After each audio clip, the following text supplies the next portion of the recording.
Kabid Humas Polda Metro Jaya, Kombes Pol Ade Ari Syam Indardi membenarkan pemeriksaan terhadap mantan Menkominfo Budi Aris Setiadi. Ya, Budi Ari diperiksa selama 6 jam di Gedung Bareskrim Polri Kamis 19 Desember. Kombes Pol Ade Ari menyebut tim penyidik mencecar 18 pertanyaan ke Budi Ari terkait dugaan penerimaan hadiah atau janji gratifikasi oleh oknum penyelenggara di Kemenkominfo tahun 2023 dan Komdigi periode 2022-2024. Pemeriksaan dilakukan oleh penyidik gabungan dari Subdit 3 Tipikor Ditreskrim Polda Metro Jaya dan Kortas Tipikor Polri. Budi Ari diperiksa sebagai saksi setelah sebelumnya penyidik juga memeriksa 25 saksi lain terkait kasus mafia judi online yang melibatkan pegawai Komdigi.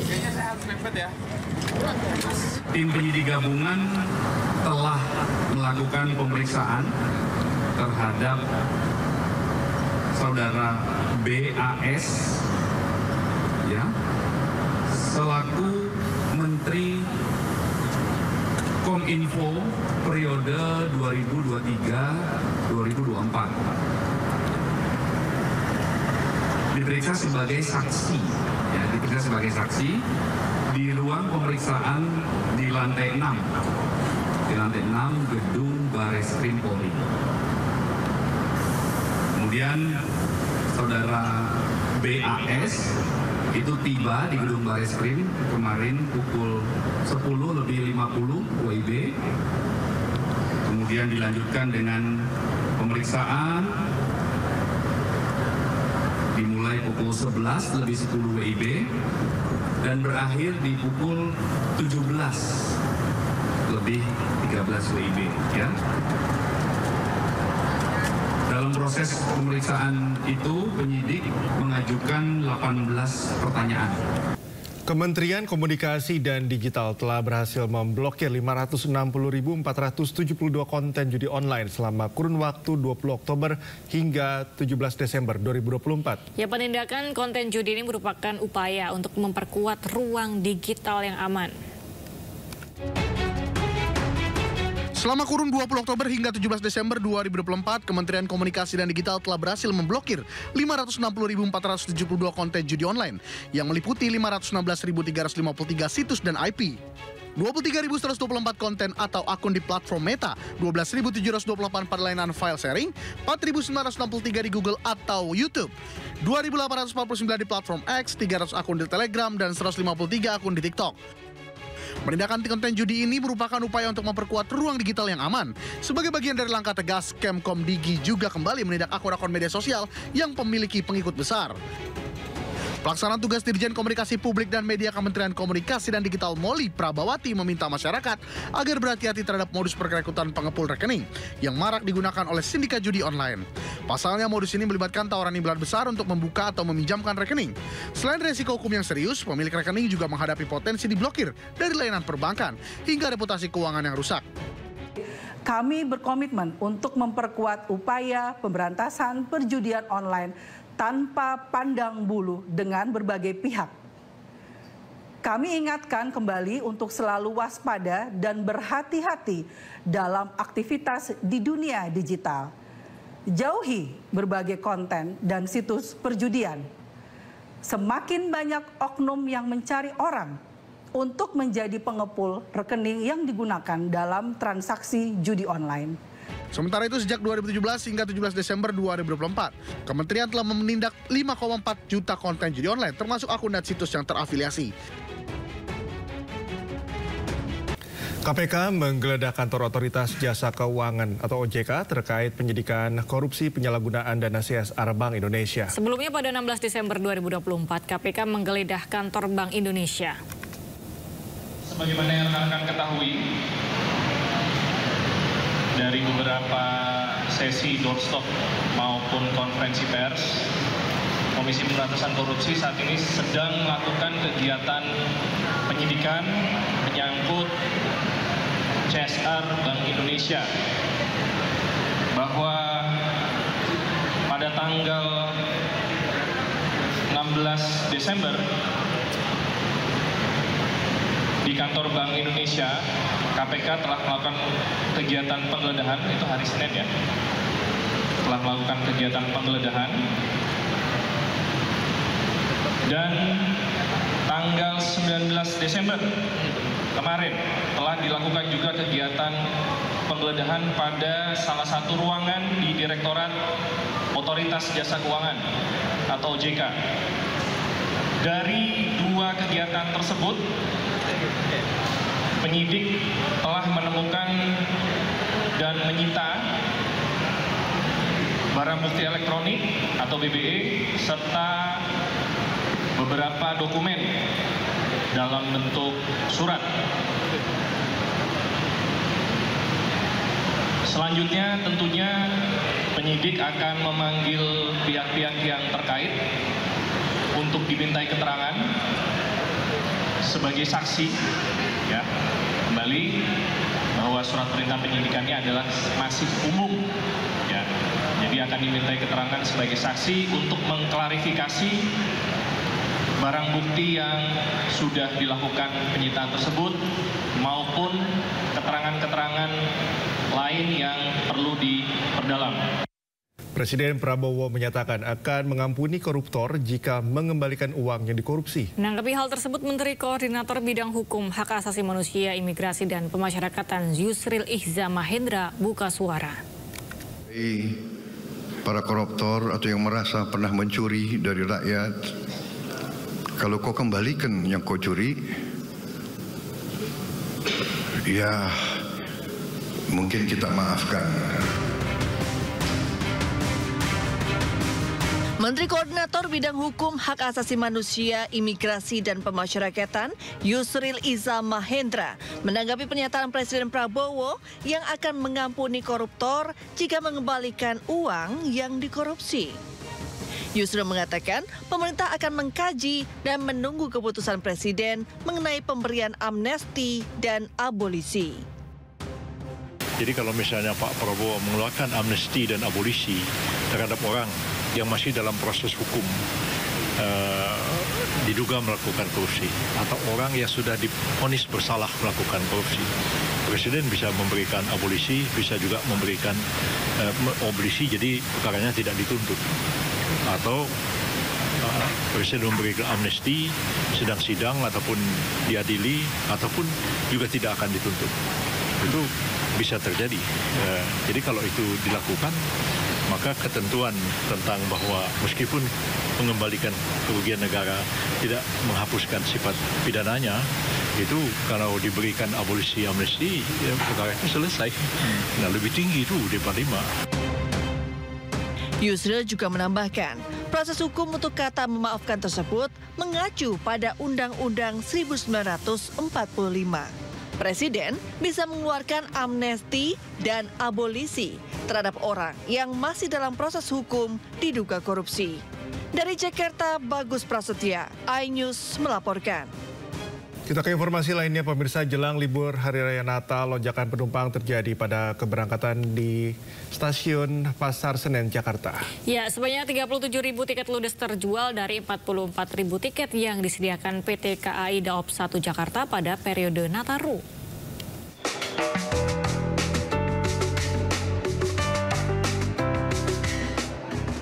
Memasuki periode libur Natal dan Tahun Baru, stasiun Pasar Senen terpantau ramai oleh penumpang yang akan bepergian keluar kota Jakarta. PT KAI Daob 1 Jakarta memberangkatkan 78 kereta api, sudah termasuk kereta api tambahan per harinya yang berangkat dari stasiun Gambir dan stasiun Pasar Senen. Per hari ini tercatat ada 70.000 tiket terjual atau 85% dari 44.000 tiket per harinya yang disediakan oleh PT KAI Daob 1 Jakarta pada periode Natal dan Tahun Baru 19 Desember hingga 5 Januari 2024 mendatang. Iya, liburan. Berapa hari liburan kemana? Ke Banyuwangi terus lanjut ke Solo. Oke, ini sengaja kita yang... Iya. Iya, betul. Jadi pas libur anak juga sih sekolah. Udah jauh-jauh hari Mbak ini pesannya juga. Ini pun udah di booking sama teman-teman. Jadi kami berangkatnya bertiga, ntar berangkatnya jam 12.10. Ya, saya rasa harganya masih netral-netral aja nih Mbak kalau harganya. Karena dari kemarin buat teman-teman yang berangkat itu harganya nggak jauh beda juga sih Mbak. Sejumlah tujuan favorit masyarakat yakni Surabaya, Purwokerto, Semarang, Surabaya hingga Yogyakarta. Dari Jakarta, Dilami Aulia, Yudi Richard, iNews melaporkan. Sementara itu di Surabaya, Jawa Timur, jumlah tiket kereta api yang terjual di wilayah Daop 8 Surabaya melonjak. Dari 436.000 tiket yang disediakan, sebanyak 182.000 tiket atau 42% telah terjual. Masa angkutan libur Nataru di wilayah Daop 8 Surabaya terjadi lonjakan jumlah penumpang. Di stasiun Surabaya Gubeng sejak Jumat siang sudah ramai oleh penumpang yang akan berangkat. Diperkirakan di hari kedua masa angkutan libur Nataru Daop 8 Surabaya, jumlah penumpang yang berangkat lebih dari 20.000 penumpang. Jumlah ini meningkat dibanding hari pertama masa libur Nataru kemarin yang mencapai lebih dari 15.000 penumpang yang berangkat dari berbagai stasiun di wilayah Daop 8 Surabaya. Selama masa libur Nataru, Daop 8 Surabaya mengoperasikan 46 kereta jarak jauh reguler dan 8 kereta tambahan. Sementara puncak arus mudik di wilayah Daop 8 Surabaya diprediksi terjadi tanggal 21 Desember 2024 dengan kota favorit tujuan penumpang diantaranya adalah Jakarta, Bandung, Yogyakarta, Jember, dan Banyuwangi. Masa angkutan Nataru mulai tanggal 19 Desember hingga 5 Januari 2025 tercatat sebanyak 182.901 tiket kereta api telah terpesan untuk keberangkatan di masa tersebut. Pada masa Nataru ini, Daop 8 Surabaya setiap harinya mengoperasikan 54 keberangkatan kereta api jarak jauh, terdiri dari 46 kereta api jarak jauh reguler dan juga 8 kereta api tambahan dengan total tempat duduk sebanyak 30.582 setiap harinya dengan berbagai kota tujuan. Tidak hanya di stasiun, Bandara Soekarno-Hatta juga dipadati ribuan penumpang pesawat dengan penerbangan domestik. Peningkatan ini terjadi akibat kebijakan pemerintah yang menurunkan harga tiket sebesar 10% untuk rute penerbangan domestik.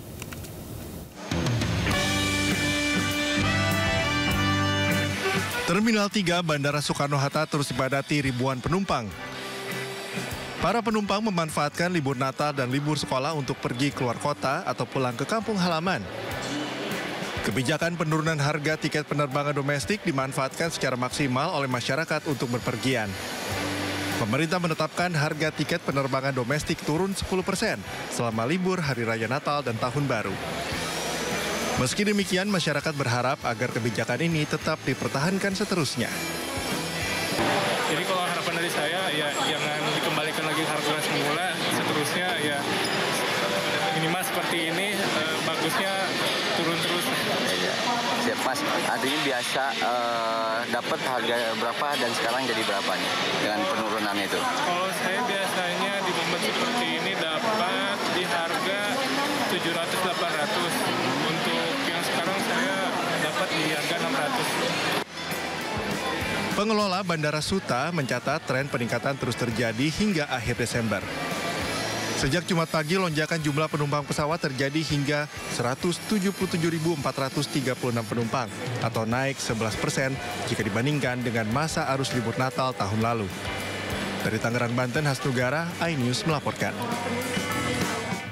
Sementara itu, Pelabuhan Merak, Kota Cilegon, Banten mulai dipadati penumpang menjelang libur Natal dan Tahun Baru. Diprediksi hari ini menjadi puncak mudik dan liburan masyarakat yang akan menuju ke sejumlah wilayah di Pulau Sumatera. Antrean kendaraan pribadi terpantau memenuhi dermaga eksekutif Pelabuhan Merak, Kota Cilegon, Banten pada H-6 Hari Natal 2024. Calon pengguna jasa moda transportasi penyeberangan laut ini terpantau memenuhi pelabuhan sejak kemarin yang didominasi plat nomor B atau Jadetabek. Selain kendaraan pribadi, sejumlah pejalan kaki juga nampak ramai untuk mudik dan liburan pada momen Nataru kali ini. Data PT ASDP hari ini ada sekitar 177.000 tiket yang terjual dan 33.733 orang yang melintas melalui pelabuhan. Sementara kendaraan ada sebanyak 8.630 unit atau naik 6% bila dibandingkan periode yang sama tahun lalu. Saat ini pengelola pelabuhan mengoperasikan 29 kapal dan 7 dermaga.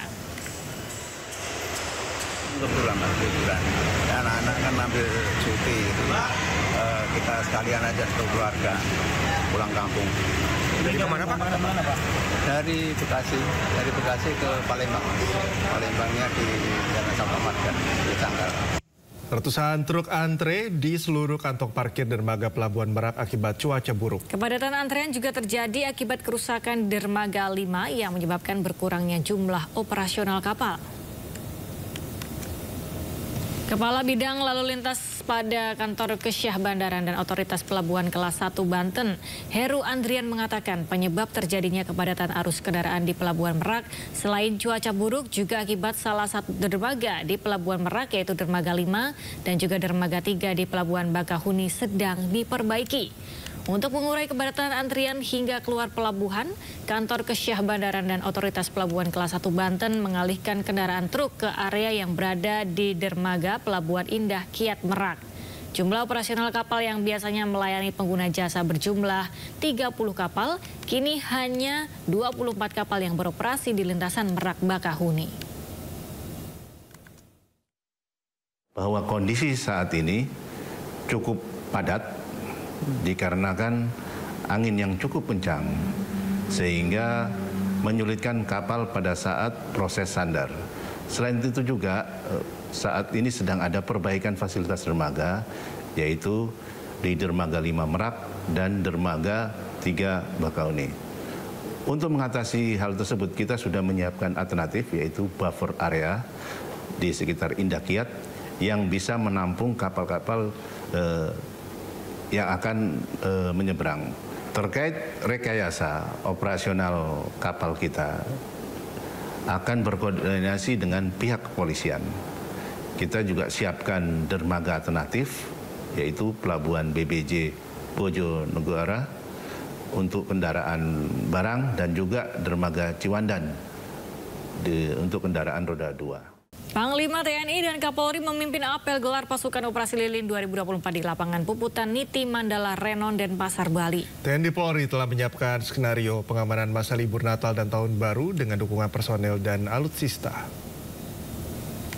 TNI Polri dan stakeholder terkait berkomitmen memberikan rasa aman dan nyaman kepada masyarakat yang merayakan Natal dan Tahun Baru. Saat apel operasi lilin 2024, seluruh pasukan dinyatakan siap termasuk sarana dan prasarana. Diperkirakan terjadi pergerakan masyarakat sekitar 110,7 juta orang saat masa libur Natal dan Tahun Baru. Jumlah ini meningkat sekitar 2,83% atau kurang lebih 3,4 juta dibandingkan tahun lalu. TNI juga memberikan dukungan puluhan ribu personil dan menurunkan sejumlah alutsista untuk mendukung mitigasi terutama saat cuaca buruk yang diperkirakan terjadi di akhir tahun. Diperkirakan puncak arus mudik akan terjadi mulai tanggal 21 Desember dan tanggal 28 Desember 2024. Sementara puncak arus balik diperkirakan tanggal 29 Desember 2024 dan 1 Januari 2025.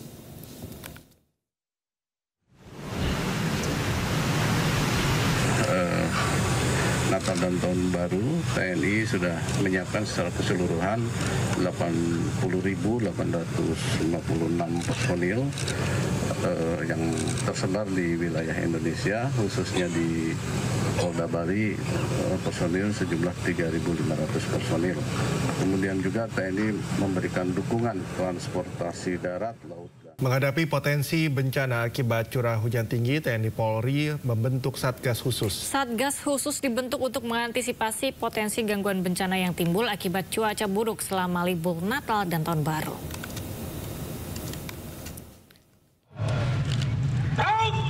Apel gelar pasukan Operasi Lilin 2024.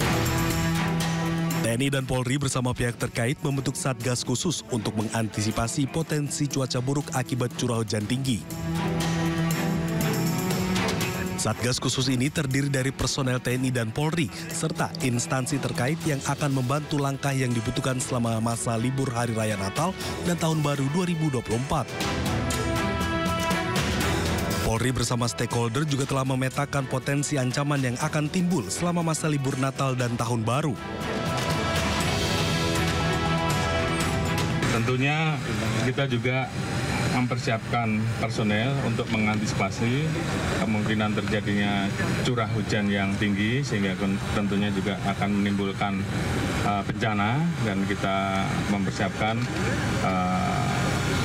Satgas operasi khusus untuk menghadapi bencana tersebut, dan tentunya di dalamnya TNI, Polri, Basarnas, dan BNPB, dan teman-teman stakeholder terkait lainnya juga mempersiapkan personil-personil yang ada.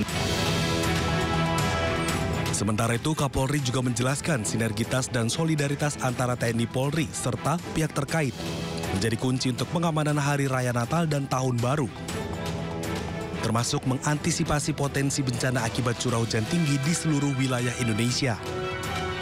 Tim Liputan iNews melaporkan. Menteri Koordinator Bidang Infrastruktur dan Pembangunan Kewilayahan Agus Harimurti Yudhoyono melakukan sidak di Bandara Internasional Juanda, Jawa Timur pada Jumat sore. AHY memantau langsung kesiapan bandara menyambut libur Natal dan Tahun Baru.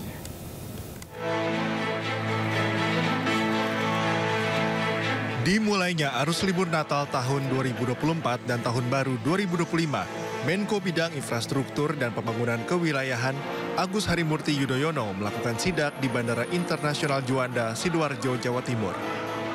AHY langsung memantau ruang check-in calon penumpang hingga memantau langsung kondisi di ruang tunggu penumpang. Selain itu, AHY juga mendatangi langsung posko Nataru yang baru saja diresmikan. Ia juga meminta seluruh petugas, khususnya yang berada di terminal, untuk tetap waspada dan siaga. Hal ini bertujuan agar masyarakat dapat melakukan perjalanan dengan aman dan lancar. Tadi saya sambil menyapa para penumpang yang sedang menunggu pesawat, ada yang ke Kalimantan, ada yang ke Sulawesi, ada yang ke Indonesia bagian timur, masuk Bali dan lain sebagainya. Kita berharap bisa berjalan dengan aman, lancar, dan selamat segala sesuatunya, termasuk kita juga tetap mewaspadai cuaca akhir tahun yang juga seringkali berubah dan juga harus kita mitigasi. Suasana Bandara Juanda jelang Hari Raya Natal dan Tahun Baru sudah mulai terlihat adanya kenaikan jumlah penumpang. Tercatat okupansi melalui bandara ini sudah mencapai lebih dari 25.000 penumpang. Dari Sidoarjo, Jawa Timur, Yoyo Agusta, iNews melaporkan. Penumpang Bandara Yogyakarta International Airport di Kapanewon Temon, Kabupaten Kulon Progo, Yogyakarta terus meningkat. Memasuki masa libur Natal dan Tahun Baru, warga mulai memadati Bandara Yogyakarta International Airport Kulon Progo, Yogyakarta. Warga sengaja memilih mudik lebih awal untuk menghindari penumpukan penumpang dan bisa menikmati perjalanan dengan lebih nyaman. Selain itu, dengan pulang lebih awal, mereka mendapatkan harga tiket yang masih murah dibandingkan mendekati puncak arus mudik. Penerbangan di Bandara Yogyakarta International Airport diprediksi akan melonjak hingga 90 penerbangan per harinya. Diprediksi puncak arus mudik Natal akan terjadi pada 20 dan 21 Desember 2024 dengan jumlah penumpang mencapai 19.600 orang. Kalau saya kan Natalan, jadi pilihnya pulang hari ini biar arus mudik nggak padat. Menghindari macet juga ya? Iya benar, menghindari karena kalau mendekati tanggal-tanggal hari H biasanya harga tiket itu lebih mahal. Biasanya pernahnya 17 atau 16 seperti itu. Ini rencana berapa hari di sana? Kalau saya kebetulan sampai Januari. Pertumbuhan traffic diperkirakan 15% dari traffic tahun 2023. Dan untuk pesawat pertumbuhan sekitar 10% dari tahun lalu, dan untuk kargo ada pertumbuhan 30% dari tahun lalu, seperti itu. Kalau untuk rutenya sendiri, favorit mana? Rute favorit masih didomisili ke YIA Cengkareng, Cengkareng YIA, YIA Balikpapan, Balikpapan YIA, dan juga YIA Denpasar YIA. Rata-rata penumpang sendiri? Rata-rata penumpang dalam periode Posko Nataru ini selama 18 hari ini diperkirakan sekitar 14.000 orang yang akan datang dan pergi dari YIA. Ya, ternyata bukan hanya di stasiun atau bandara, tapi memasuki Natal Hari Raya dan Tahun Baru, tingkat hunian okupasi di hotel kawasan Malioboro, Yogyakarta ini juga meningkat tajam, Cikal. Kita memang pastinya ya di momen-momen seperti ini akan terjadi di mana melonjaknya okupansi hotel di kawasan Malioboro, Yogyakarta ini sudah terasa sejak beberapa hari terakhir.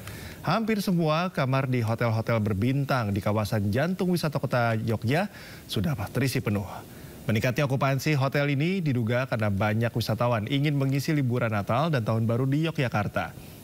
Para wisatawan berasal dari berbagai kota besar di Indonesia seperti Surabaya, Jakarta, Bandung, dan Bali. Masa tinggal para wisatawan ini antara 2 hingga 3 hari mulai akhir bulan Desember 2024 hingga awal tahun baru 2025. Sementara itu berdasarkan perkiraan, jumlah kunjungan wisatawan ke Yogyakarta pada masa libur Natal dan Tahun Baru 2025 diprediksi mencapai lebih dari 9 juta orang. Melonjaknya jumlah kunjungan wisatawan ini seiring dengan semakin mudahnya akses masuk lantaran telah difungsikannya Jalan Tol Yogyakarta-Solo. Ya, karena memang kita berada di area Malioboro, salah satu area yang menjadi magnet buat wisatawan, khususnya untuk di akhir tahun ini, okupansi kita memang sudah kita prediksikan untuk Royal Malioboro sendiri mungkin sekitar di atas 96%, dan kemudian untuk sistem hotel kami yang ada di sebelah kemungkinan juga akan di atas 96%. Untuk waktu bookingnya itu sudah sejak kapan ya? Jadi untuk memang bulan ini karena mungkin anak-anak sekolah juga sudah mulai libur, jadi kita sudah memprediksikan jauh-jauh hari sebelumnya karena pertengahan Desember anak-anak sekolah sudah libur, sehingga kami prediksikan mulai pick up akan mulai di tengah bulan Desember ini. Jadi memang saat ini pun sudah lumayan untuk pick up okupansi sendiri. Sampai kapan? Kita prediksikan sampai di awal bulan Januari di minggu pertama. Jadi kita memang sudah mempersiapkan untuk beberapa hal dan juga kamar-kamar yang memang pasti akan kita maintenance sebelum high season sendiri, dan terakhir juga kita melakukan building maintenance, jadi kita mempersiapkan supaya menyambut wisatawan juga dengan nyaman seperti itu. Secara umum wisatawannya dari mana saja Mas terus kita mostly kebanyakan dari Jakarta, kemudian dari beberapa kota di Jawa Timur seperti Surabaya, kemudian Bali juga beberapa, karena memang sekarang aksesibilitas untuk menuju ke Jogja pun juga sudah lumayan mudah dengan ada akses jalan tol, sehingga banyak sekali para wisatawan yang datang menggunakan kendaraan mereka pribadi. Selain itu pun menggunakan transportasi umum juga karena kita ada di depan stasiun, sehingga mempermudah aksesibilitas juga untuk wisatawan dari luar kota menuju ke Jogja. Untuk waktu tinggal sendiri berapa lama Mas? Rata-rata mulai akhir tahun ini masa tinggal para wisatawan kurang lebih sekitar 2-3 malam, dan itu melewati tanggal 31, sehingga mereka akan Arus lalu lintas perayaan Natal Tahun Baru mulai terjadi di Tol Cikampek. Ya, peningkatan arus lalu lintas sudah mulai terjadi sejak sore dini hari.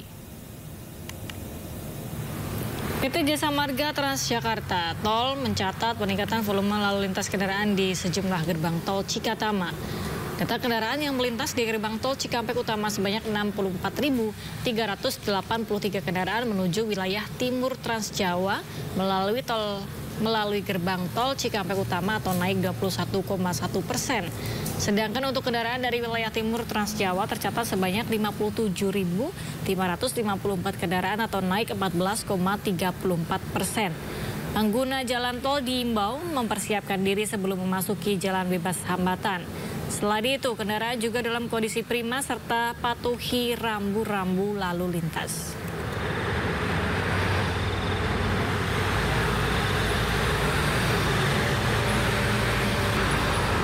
Kita beralih ke informasi lain, pemirsa. Presiden Prabowo Subianto menghadiri KTT D8 yang digelar di Kairo, Mesir. Dalam pidatonya, Prabowo mengajak negara-negara D8 untuk mengesampingkan perbedaan dan bersatu membela Palestina.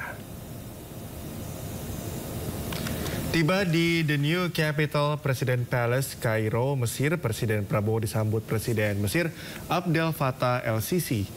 Saat menyampaikan pidato di depan pimpinan negara anggota D8, Presiden mengajak anggota 8 negara berkembang atau D8 untuk mendorong pertumbuhan ekonomi demi mendukung dan memberi bantuan untuk Palestina.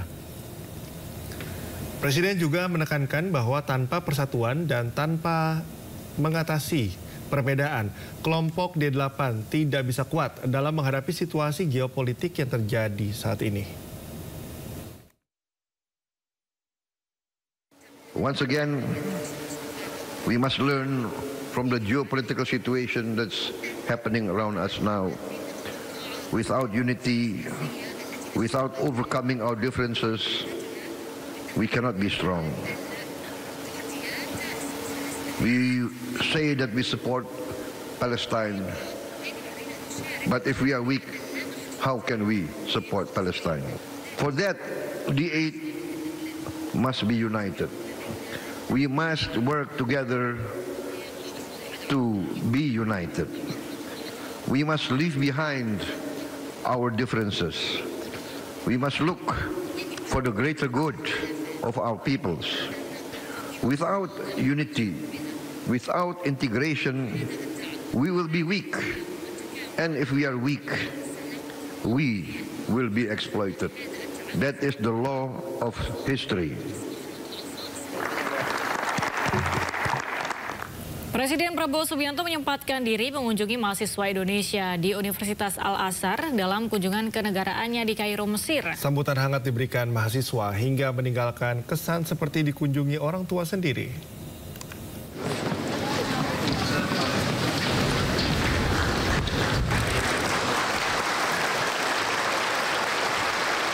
Kehadiran Presiden Prabowo Subianto di Universitas Al-Azhar Kairo, Mesir disambut antusias oleh mahasiswa Indonesia yang tengah mengenyam pendidikan di sana. Dalam kunjungannya, Presiden Prabowo juga sempat berpidato di hadapan mahasiswa.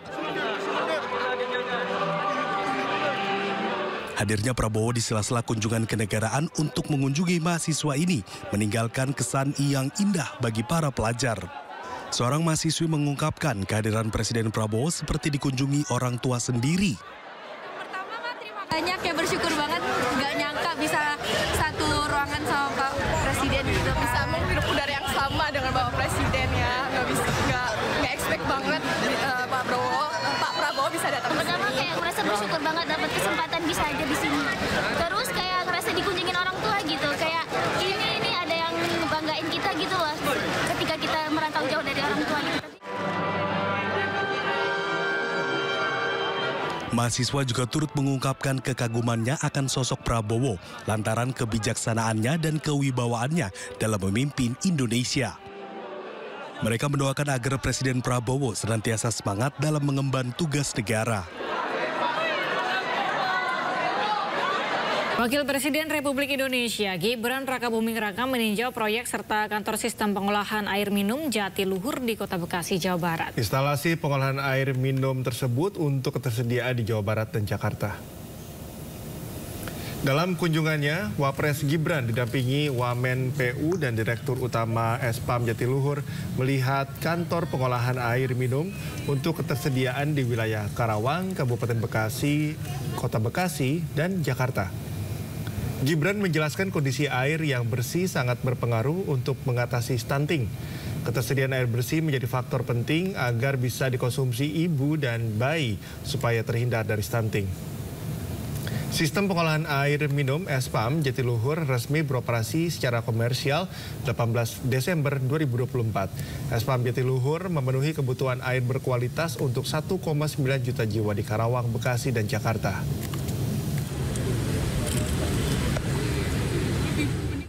Banyak hal yang harus kita atasi, masalah dari ibu hamilnya, bayinya, kebutuhan makanannya, rumahnya, sanitasinya, drainasenya, dan yang paling penting adalah kebersihan air.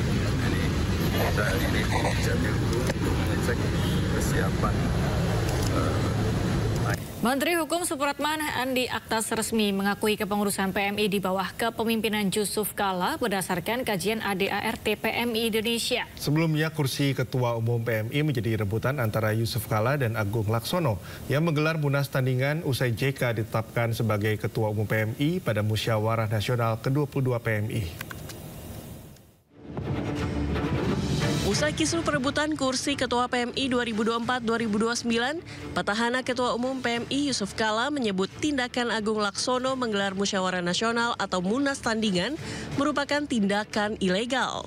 Pemerintah melalui Menteri Hukum memediasi dualisme kepengurusan PMI, di mana berdasarkan ADART, pemerintah hanya mengakui satu organisasi PMI di bawah kepemimpinan Yusuf Kala. Kami telah menyerahkan balasan surat yang diajukan oleh pengurus Palang Merah Indonesia di bawah kepemimpinan Bapak Haji Yusuf Kala, dan sekaligus kami memberi jawaban bahwa pemerintah melalui Kementerian Hukum telah menerbitkan balasan surat yang pada intinya sesuai, dan setelah kami melakukan kajian berdasarkan anggaran dasar dan anggaran rumah tangga dari Palang Merah Indonesia, maka Kementerian Hukum memberi pengakuan atas anggaran dasar dan anggaran rumah tangga sekaligus pengurus baru Palang Merah Indonesia di bawah kepemimpinan Bapak Haji Muhammad Yusuf Kala. Dengan ini tentu maka isu-isu tentang ada pengurus baru itu berarti sudah dijelaskan arahan pemerintah yang sah, cuma karena prinsip Palang Merah internasional hanya boleh ada satu Palang Merah di suatu negara atau bulan sabit merah, cuma satu boleh. Nah, karena itu kalau ternyata diakui pemerintah maka secara sah, maka saya kira persoalannya telah selesai, dan tentunya teman-teman yang ada di pihak ya bisa jadikan organisasinya menjadi organisasi sosial, organisasi membantu masyarakat, silakan aja, tapi tidak atas nama PMI. Nah, itu yang saya sampaikan prinsip pokoknya.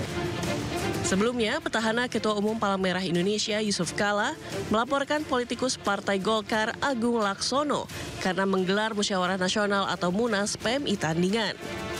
JK menilai tindakan Agung Laksono merebut kursi Ketua Umum PMI adalah tindakan ilegal. Tim Liputan iNews melaporkan. Panglima TNI Jenderal Agus Subianto bersama Menteri Pertanian Andi Amran Sulaiman melakukan penanaman padi sinar mentari di Pemalang, Jawa Tengah. Kegiatan ini sebagai upaya mendukung swasembada pangan yang diinstruksikan Presiden Prabowo Subianto.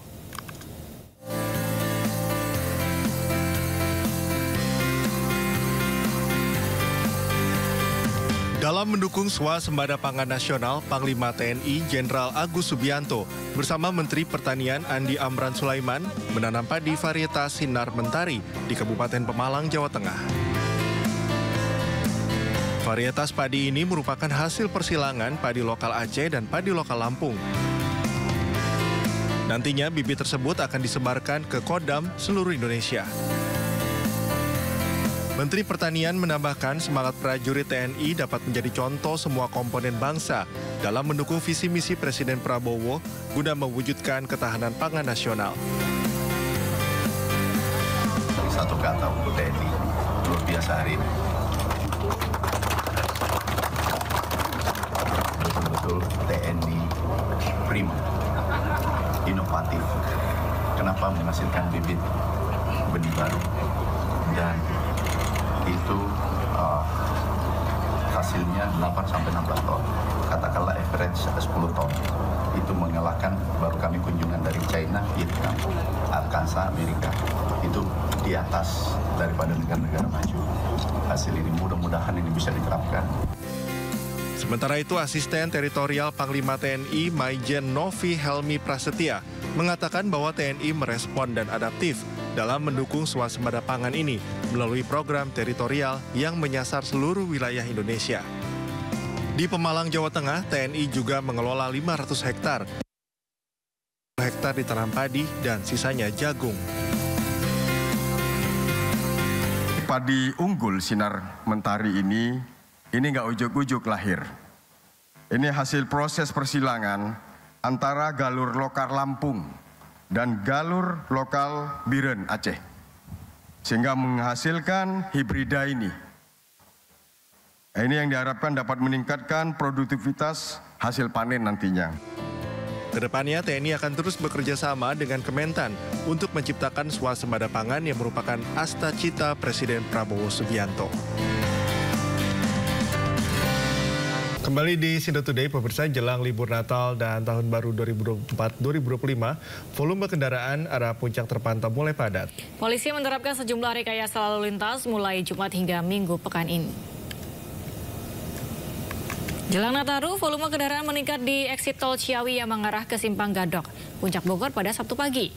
Adapun pihak polisi akan memberlakukan sistem ganjil genap untuk pembatasan kendaraan akhir pekan ini di ruas Jalan Raya Bogor. Gage berlaku mulai hari Jumat hingga Minggu pada pukul 2 siang hingga 12 dini hari.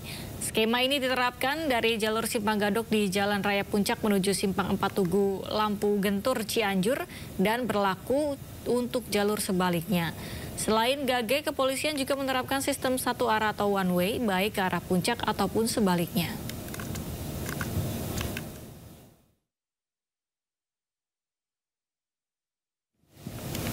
Pemirsa, bagaimana kondisi lalu lintas di Puncak Bogor jelang Natal Tahun Baru? Sudah ada rekan kami Syahreza Zanski di sana. Ya, halo, selamat pagi Syahreza. Bagaimana kondisi lalu lintas di Puncak Bogor hari ini? Apakah sudah nampak kepadatan di jalur puncak?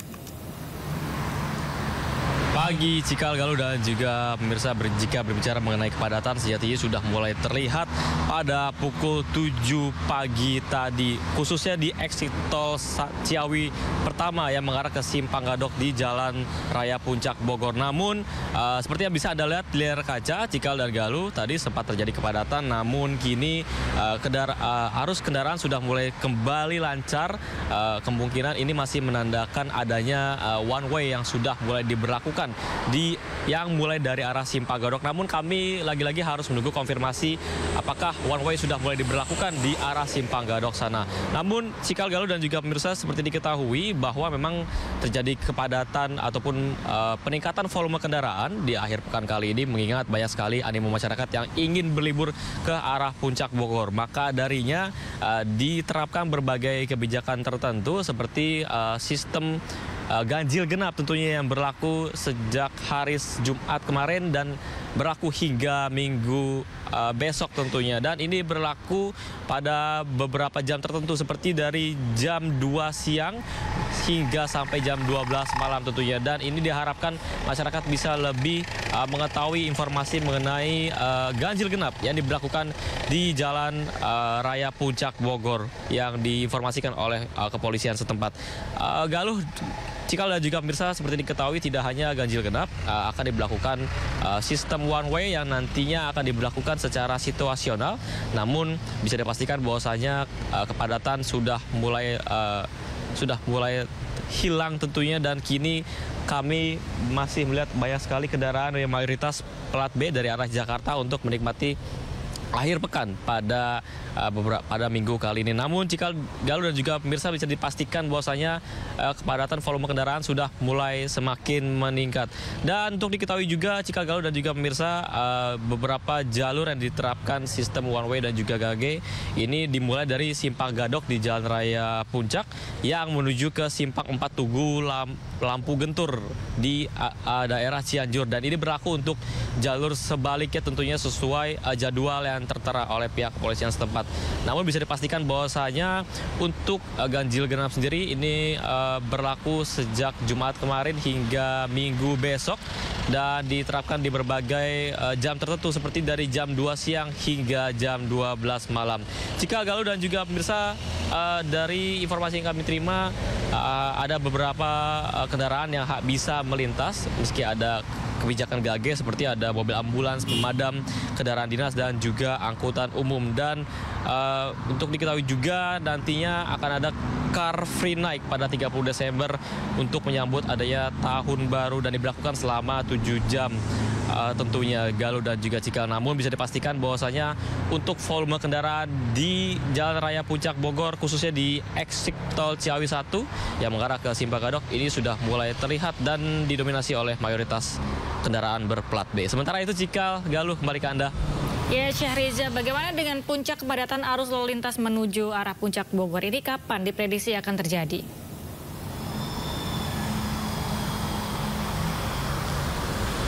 Ya, baik Galuh, Cikal dan juga pemirsa, kami masih menunggu konfirmasi daripada tanggal berapa kepadatan ataupun prediksi daripada kepadatan para wisatawan ini memilih untuk berlibur ataupun menikmati tahun baru di kawasan Puncak Bogor. Namun dipastikan bahwasanya untuk informasi yang kami terima, pihak kepolisian setempat masih koordinasi soal bagaimana ganjil genap ini masih akan diberlakukan ataupun hingga sampai kapan tentunya, dan seperti apa kendaraan yang boleh melaju ke jalan arah Bogor, Puncak Bogor tentunya, Galuh. Sementara itu. Ya, baik. Terima kasih Syahriza Zanski melaporkan langsung dari kawasan Puncak Bogor, Jawa Barat. Selamat bertugas kembali.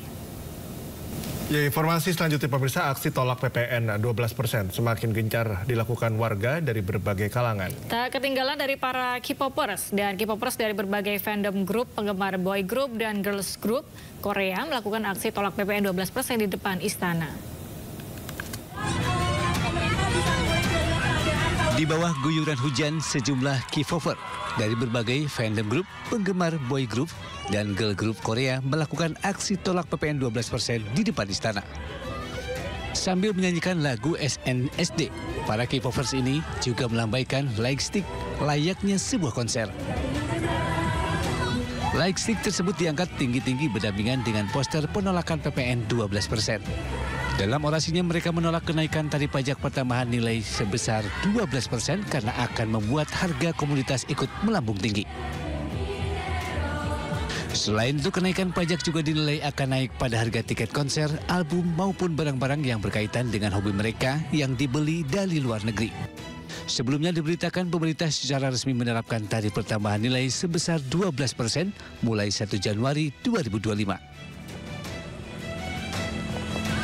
Pemerintah menyatakan barang kategori mewah akan dikenakan PPN sebesar 12% mulai 1 Januari 2025. Kepala Badan Kebijakan Fiskal atau BKF Kementerian Keuangan, Febrio Nathan Kacaribu menyebut kebijakan PPN 12% akan lebih diarahkan bagi kelompok masyarakat menengah atas demi memperkuat asas keadilan. Pemerintah menyatakan barang kategori mewah seperti makanan mewah, jasa kesehatan VVIP, hingga jasa pendidikan dengan SPP mahal akan dikenakan PPN sebesar 12% mulai 1 Januari 2025. Kepala Badan Kebijakan Fiskal atau BKF Kementerian Keuangan, Febrio Nathan Kacaribu, menjelaskan bahwa PPN atas barang dan jasa mewah menjadi upaya pemerintah dalam mendorong asas keadilan dalam sistem perpajakan.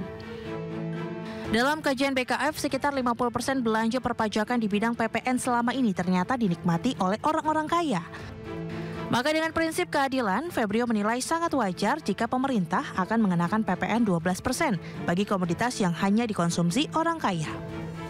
Dengan kata lain, kelompok orang kaya yang berada pada masyarakat desil 9 dan 10 akan dikenakan pajak PPN yang lebih tinggi. Sementara masyarakat menengah kecil yang berada di desil 1 hingga 8 tetap mendapat insentif PPN. Harapannya belanja perpajakan atau insentif PPN yang selama ini belum tepat sasaran akan semakin lebih adil. Ini sudah mayoritas dinikmati oleh menengah ke atas. Justru yang miskin rentan sama aspiring middle class itu memanfaatkannya itu tadi totalnya setengah dari itu. Jadi desil 1 sampai desil 8 itu kurang lebih setengah. Desil 9, 10 itu setengah sendiri, menikmati dari 265 triliun tersebut. Nah makanya dengan prinsip keadilan, asas keadilan tentunya sangat wajar kalau kemudian kita mengatakan ya sebaiknya yang desil 9 dan 10 itu boleh membayar lebih banyak. Kementerian Keuangan memproyeksikan belanja perpajakan dari PPN pada 2025 mencapai 265,6 triliun rupiah. Melalui pengenaan PPN atas barang dan jasa mewah, nantinya belanja perpajakan atau insentif PPN yang belum tepat sasaran akan semakin turun.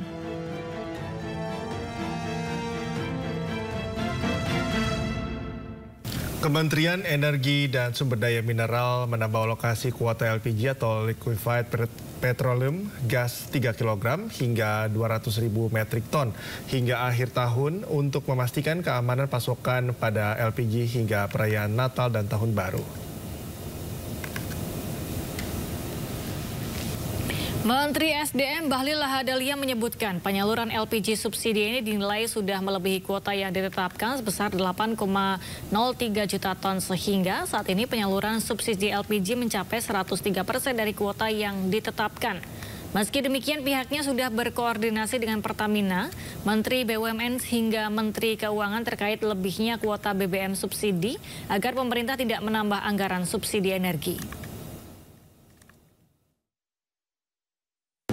Mengatasi biar LPG 3 kilo ini nggak makin Udah saya jalankan perintah Pak Simon. Apa Pak? Udah clear, nggak ada lagi. Jadi ada terjadi memang penambahan kuota.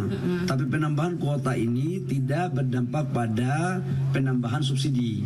Dan saya dengan Pak Simon sudah rapat dan sudah kami rapatkan dengan Menteri Keuangan dan Menteri BUMN. Udah clear. Dan saya juga sudah laporkan ke Bapak Presiden lewat ratas. Ya. Badan Pengatur Hilir Minyak dan Gas Bumi atau BPH Migas memastikan pasokan BBM hingga LPG aman selama perayaan Natal dan Tahun Baru. BPH Migas menyebutkan terdapat kenaikan konsumsi BBM hingga 5% untuk Pertalite dan Pertamax. Kepala Badan Pengatur Hilir Minyak dan Gas Bumi atau BPH Migas Erika Retnowati memastikan pasokan BBM hingga gas seperti gasolin, gas oil, kerosin maupun aftur aman dengan ketahanan di antara 18 hingga 20 hari. Erika memproyeksi selama Nataru, penyaluran gasolin seperti Pertalite dan Pertamax naik 5% dan aftur naik 6,9%, sedangkan gas oil seperti solar justru turun 3%. Untuk itu, pemerintah menyiagakan 115 terminal BBM, 7.786 unit SPBU. Berdasarkan proyeksi penyaluran produk BBM selama Natal dan tahun 2025, gasolin akan mengalami kenaikan 5%, gas oil turun 3,3% dan aftur naik 6,9%. Kemudian Kementerian SDM, Security Migas dan Pertamina menyiagakan 32 terminal LPG, 740 SPPBE dan 6.478 agen LPG. Sementara itu, untuk stok LPG nasional, pemerintah menyebutkan rata-rata 17 hari operasi dengan menyiagakan 32 terminal LPG, 740 SPPBE, dan 6.478 agen LPG.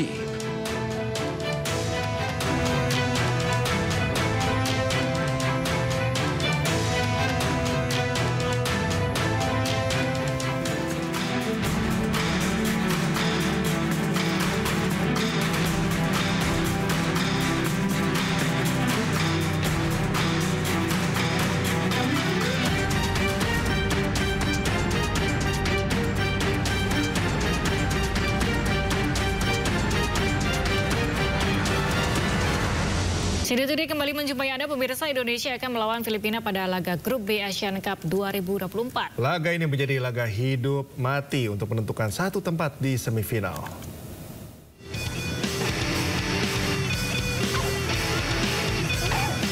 Indonesia akan melawan Filipina pada laga Grup B ASEAN Cup 2024 di Stadion Manahan, Solo, Jawa Tengah. Skuad Garuda harus menang melawan Filipina untuk bisa melaju ke semifinal. Target ini tentu menjadi beban bagi skuad besutan Shin Tae-yong yang diisi para pemain muda. Meski begitu, para pemain terus berkembang. 네, 뭐 부담이 없다면 거짓말이겠지만 우리 지금 현재 제가 판단할 때 우리 어린 선수들이 상대 국가의 성인 대표팀하고 경기는 상당히 잘해주고 있다 생각하고 있습니다. 물론 부족한 점은 분명히 있지만 그거는 뭐 앞으로 1년의 시간이 남아있기 때문에 차차 많이 고쳐 나갈 수 있는 부분이고 우리 선수들이 내일 또 필리핀 성인 대표팀하고 경기에 이겼을 때 앞으로의 우리 선수들이 자신감 그런 부분이 우리 또 인도네시아의 어린 축구 선수들이 그런 부분에서 상당히 발전할 수 있는 부분이 Ya pastinya dari para pemain sudah prepare semaksimal mungkin untuk menghadapi pertandingan besok. Intinya semua para pemain pengen melanjutkan timnas Indonesia ini ke babak selanjutnya. Jadi mohon dukungannya buat pertandingan besok. Pertandingan besok itu sangat penting, jadi tolong dukung kita semua. Sementara itu Filipina datang mengusung misi yang sama dengan Indonesia. The Azkals mengincar poin penuh demi menjaga asa lolos ke 4 besar. Meski memasang target menang melawan Indonesia, Filipina menyatakan akan bermain tanpa beban. Tomorrow we will perform. I know my players. I know that they will deliver 100%, and we will come here tomorrow to try to win the game because we have to win the game if we want to have chances to qualify. I think we are facing a very good team that play home with a big audience, passionate. A team that we have to play very well we want to have chances to beat them. All of the players are fit, are ready, no injuries, and everyone is excited and energized and ready to give more than 100% tomorrow. Indonesia akan berusaha keras untuk bisa mengalahkan Filipina demi keempat besar. Namun Filipina juga siap untuk mengubur mimpi Indonesia dalam melanjutkan perjalanan di ASEAN Cup 2024. Dari Solo, Jawa Tengah, Septiantoro, Aya Nufus, Tri Julianti, iNews melaporkan. Timnas Indonesia diprediksi akan menurunkan pemain terbaiknya di ASEAN Cup 2024. Lawan Filipina, Marcelo Ferdinand kemungkinan akan diturunkan. Shin Tae-yong diprediksi akan menerapkan formasi andalannya 3-4-3, Cahya Supriyadi di posisi penjaga gawang. Di belakang ada 3 bek yang akan mengawal pertahanan, Ferrari, Kadek, dan Donitri. Sementara di tengah ada 4 pemain, yakni Asnawi Mangku Alam, Pratama Arhan, Rivaldo Pakpahan atau Zanadin Faris, dan Arhan Fikri. Sementara di barisan depan, kolaborasi Ronaldo Kuate atau mungkin Hoki Caraka akan bekerja sama dengan Rafael Strike dan Marcelo Ferdinand. Marcelino kemungkinan diturunkan setelah di laga sebelumnya sempat absen karena kartu merah.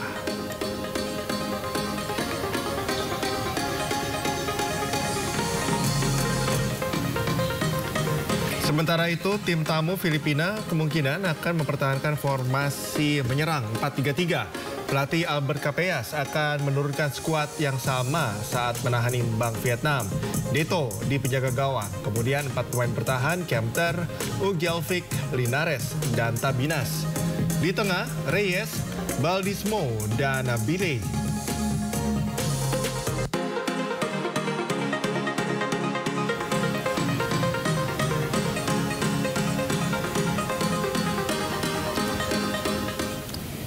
Dari rekor pertemuan Indonesia dan Filipina, timnas mendominasi kemenangan. Namun sepak bola Filipina yang terus berkembang harus diwaspadai anak asuh Shin Tae-yong.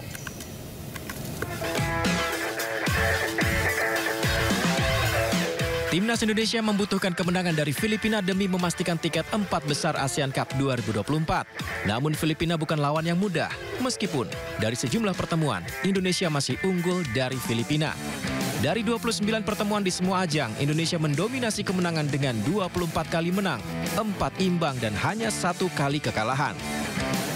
Yang paling diingat adalah saat Indonesia menang besar 13-1 di Piala AFF 2002 dari Filipina. Indonesia tampil luar biasa, mencetak 7 gol di babak pertama dan 6 gol di babak kedua. Bambang Pamungkas dan Zainal Arif menjadi bintang dengan masing-masing mencetak 4 gol. Namun sepak bola Filipina terus berkembang. Timnas sempat kesulitan di Piala AFF 2018 di mana pertandingan berakhir imbang 0-0.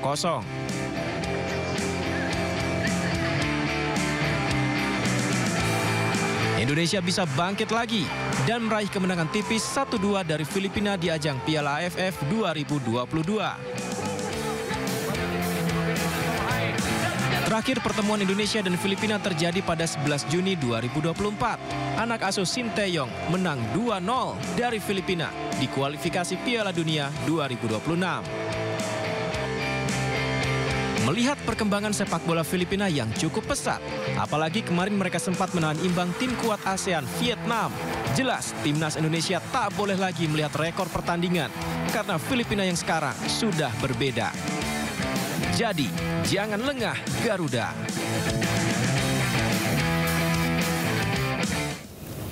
Pemirsa, informasi tadi sekaligus mengakhiri Sindo Today hari ini. Anda bisa mendapatkan informasi terkini dan terbaru melalui portal yang menghadirkan berita daerah, berita nasional, dan berita internasional lengkap di sindonews.com. Ya, mewakili keramba kerja yang bertugas, saya Cika Multazam. Dan saya Galuh Pandu pamit undur diri. Terima kasih, selamat berakhir pekan dan sampai jumpa.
asap pekat disertai kobaran api muncul di permukiman padat penduduk Jalan Anyer, Menteng, Jakarta Pusat. Warga yang mengetahui adanya kobaran api seketika panik dan berhamburan menjauh demi menyelamatkan diri. Sejumlah warga lain berusaha mengevakuasi barang berharga mereka. Api diketahui pertama kali muncul dari atap salah satu rumah yang kemudian membesar dan menyambar ke bangunan rumah lain. Banyaknya material bangunan dan barang yang mudah terbakar membuat api semakin besar hingga sulit dipadamkan. Iya, nggak tahu udah asap gede aja. Asap gede? Tiba-tiba langsung gede aja gitu, Bu? Iya, ada asap hitam aja. Sempat terdengar ledakan apa gimana, Bu? Belum. Jadi tiba-tiba api? Asap. Oh, asap dulu awalnya, Bu? Asap. Terus? Udah api sekarang.